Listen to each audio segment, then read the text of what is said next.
সুপ্রিয় সুধী, আমি জাতীয় প্রেস ক্লাব এবং বাংলাদেশ সচিবালয়ের সামনে আমরা একজন শিক্ষক নেতাকে আমরা পেয়েছি।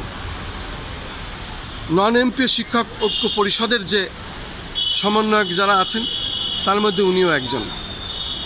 তার কাছে আমার প্রশ্ন, আজকে আপনাদের লং মার্চ হওয়ার কথা ছিল এবং পূর্বের ঘোষণা ছিল এটা, কিন্তু আজকে আপনারা কি কারণে এই লং মার্চটা স্থগিত করলেন এবং আপনারা কোনো আশার বাণী পেয়েছেন কিনা, যে কারণে আপনারা স্থগিত করলেন কিনা? আপনার নাম পরিচয় দিয়ে যদি এই বিষয়টা একটু খোলামেলা বলতেন।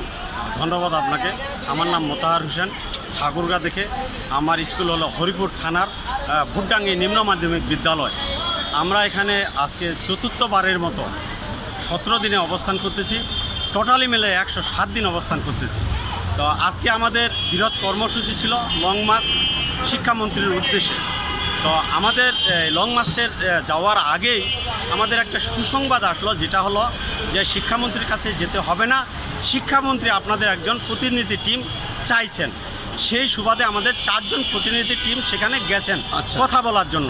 তা আমরা এই জন্য এই লং মার্চকে আপাতত একটু ইস্তফা দিয়ে এই শিক্ষামন্ত্রীর সাথে বৈঠকে কি আলাপ আলোচনা হয় ততক্ষণ পর্যন্ত আমরা বসে আছি।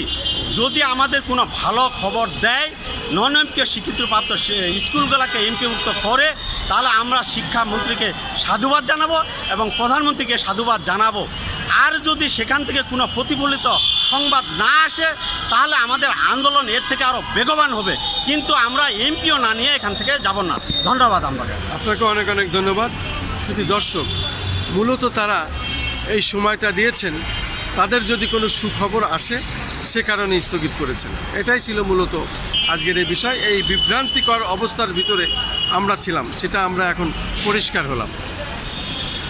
আমি খন্দকার মাসুদুজ্জামান, জাতীয় প্রেস ক্লাব, বাংলাদেশ সচিবালয়ের সামনে থেকে, রাজধানী ঢাকা।